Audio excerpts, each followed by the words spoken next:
अजलाल, आप जब ऐनक वाला जिन कर रहे थे तो उस वक्त तो ये मसाइल नहीं थे ना, बिल्कुल भी। बड़ी इंटरेस्टिंग मेमोरी है कि जब हम रिहर्सल करते थे, हम यंग थे, मैं और मोहतर छोटी बहन, तो अब हम एक दफ़ा रिहर्सल करते थे, हमें ना पूरा स्क्रिप्ट याद हो जाता था। अब वो क्या करती थी कि अब कोई एक्टर सेट पे भूलता है ना, तो वो उनको बताती थी कि आपकी ये लाइन थी। वो सारे एक्टर्स के पीछे की तू सानू डांट पवांदी है। अच्छा। कि उसको सारा स्क्रिप्ट माशाल्लाह याद हो जाता था, मोहतर को। वैसे जिन देखने का तो मुझे भी बहुत शौक है। कभी ऐसा हुआ है कि ऐनक वाले जिन के दौरान आपने रियल में जिन देख लिया हो? चलो जी। जिन रियल में तो अल्लाह ना ही दिखाए, वैसे नहीं देखे हुए। लेकिन यह है कि उसके अलावा बहुत कुछ देखा हुआ है असली। वो सांप, क्योंकि सांपों के साथ हमारे बहुत सीन होते थे, तो रियल सांप बहुत देखे हुए हैं। रियल जितने जानवर, ये हाथी, घोड़ा, शेर, ये बहुत ज्यादा देखे हैं। बड़ा फन था ना वैसे। बिल्कुल, उसकी रिकॉर्डिंग भी बड़ा फन हुआ करती। बहुत ज्यादा। वाह। हफीज ताहिर साहब और जी ए हमीद साहब लिखते थे ना। बिल्कुल। सबके लिए भी, आपके लिए, पूरी टीम के लिए बहुत। ऐनक वाला जिनसे तो इस पूरी नस्ल की बड़ी मेमोरीज हैं। आज भी जिक्र करो तो उनकी आंखें जो है, उनमें चमक आ जाती है। अच्छा जी, आपको जिन देखने का शौक है? थोड़ी देर पहले तक था। क्यों? देख तो रही हूँ। कभी सोए हुए उठ के शीशा नहीं देखा? उसमें जिन नहीं, परी नजर आती है। यस, उसमें भूतनी खड़ी नजर आती है। वो छोड़ जाएगी प्रोग्राम। नहीं नहीं, हमारी वो क्लीक है सी, आप उन्हें कट के आवांगे।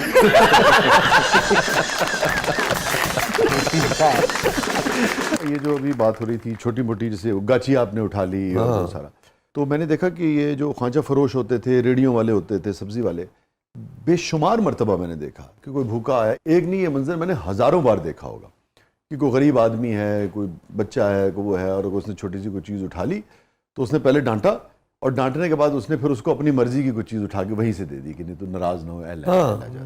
तो एक केयर थी, लोग एक दूसरे की परवाह करते थे, ख्याल करते थे। अब एक गरीब, एक खांचा फरोश या एक रेडी वाले की कितनी टोटल इकोनॉमी का साइज होगा, मगर उसमें से भी जो वो कर सकता था लोगों के लिए, वो कर देता था। वाह, बरकत की बात। बड़े दिल थे। सर रिदा भी तो देखे ना, फकीर को 100 दे के कहती 95 बकाया दो।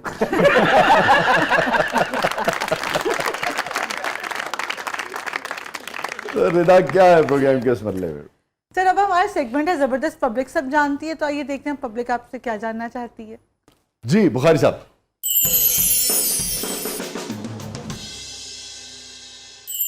आसिफ साहब, जिस दौर में आप ड्रामों में काम करते थे और बड़ा आप पे भी माशाल्लाह अरूज था, उस दौर में खालदा रियासत, रूही बानो, उस्मा गिलानी साहबा का बड़ा अरूज था, क्या कहते हैं उनके बारे में?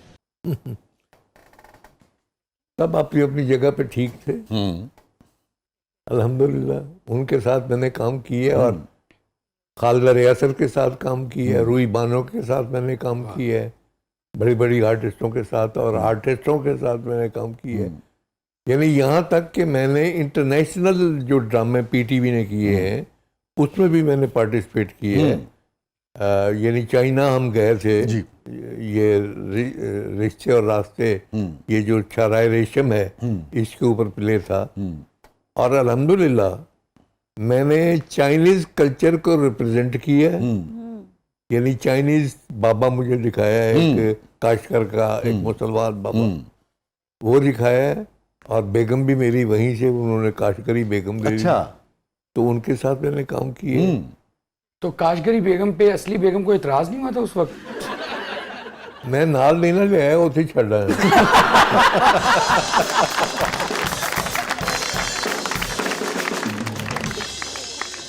अच्छा, दूसरी चीज एक और है कि मोहतर का नाम जो है वो आपके लिए एक अजीब होगा, लेकिन चाइना में काशगर में एक मज़ार है मोहतर बेगम का। अच्छा अच्छा अच्छा अच्छा। तो इसकी पैदाइश की इतला मुझे वहां मिली थी। अच्छा।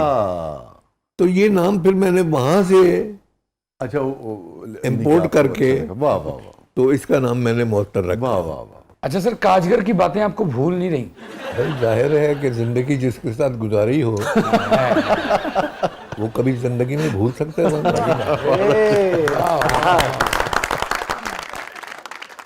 तो आपकी जो रियल बेगम है, उनको कभी इस किस्म की बेगमात पे जो टेलीविजन के सफर में आपकी जिंदगी में आती थी, उन पे कभी एतराज नहीं रहा? मैंने कभी उनका घर में तस्करा नहीं किया। जानती हैं वो, सबके साथ उनके भी अच्छे ताल्लुकात हैं। हो सकता है कि मुझे कभी कभी वो ताने भी देती हूँ, लेकिन ऐसी कोई, क्योंकि मेरी तरफ से ऐसी कोई हरकत नहीं हुई थी। जिसको 4 कलमे पढ़ के लेके आए हैं, वही हमारा सपना है। बहुत अच्छा।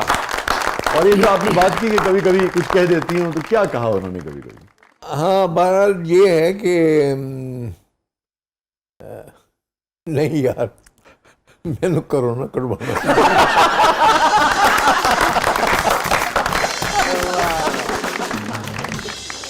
ऐसी कोई बात नहीं है, वो सब जानती हैं।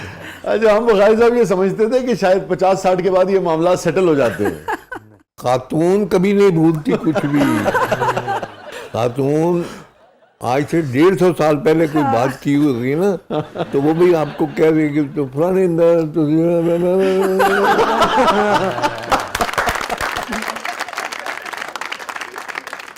ये तो चलिए जो चोहले हैं ना, ये तो मोहब्बत की खूबसूरती है, रिलेशनशिप की खूबसूरती है। मगर बहुत ख्याल करती हैं बेगम साहबा आपका?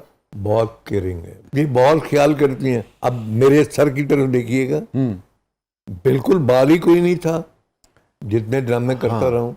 अब ये बाल आ गए हैं कि नहीं?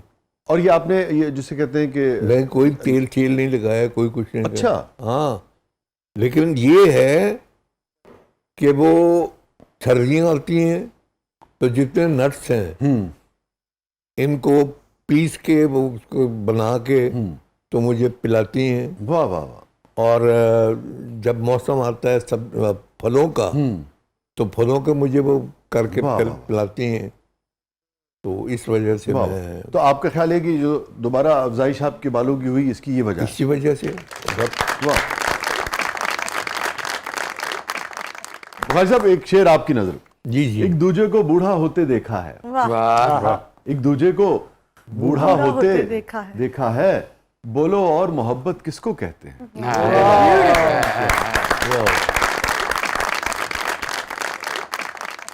अच्छा जलाल, कभी ऐसा नहीं हुआ कि जब आप रिकॉर्डिंग कर रहे होते थे अनक वाला जिन की, तो कभी आपको फील हुआ कि वहाँ पे असल कोई जिन आ गया या आ जाएगा? भाजी की गल है, जिन ਨੂੰ ਤੁਸੀਂ ਲਵ ਲੈਟਰ ਦੇਣੇ ਕੀ ਪ੍ਰੋਬਲਮ ਹੈ? ਇਹਨਾਂ ਕਿਉਂ ਜਿਨ ਦਾ ਪੁੱਛੀ ਜਾ ਰਹੇ? आपको देख के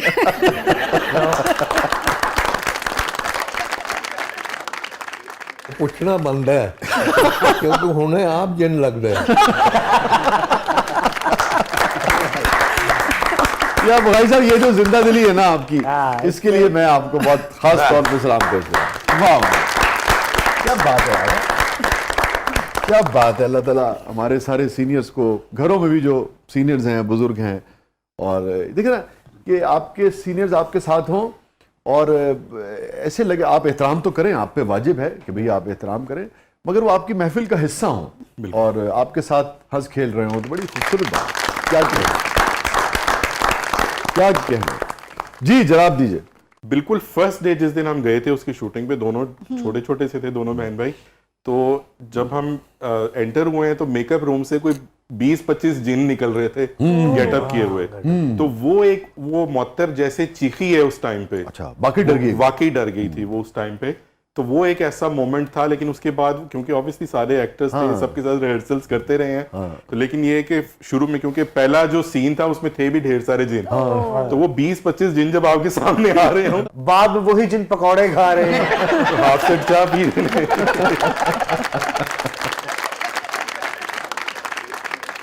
जिन नहीं कह रहे मुझे मैनू पहले ला दे। जिन कह रहे हैं कि मेरा चेक लेट हो गई।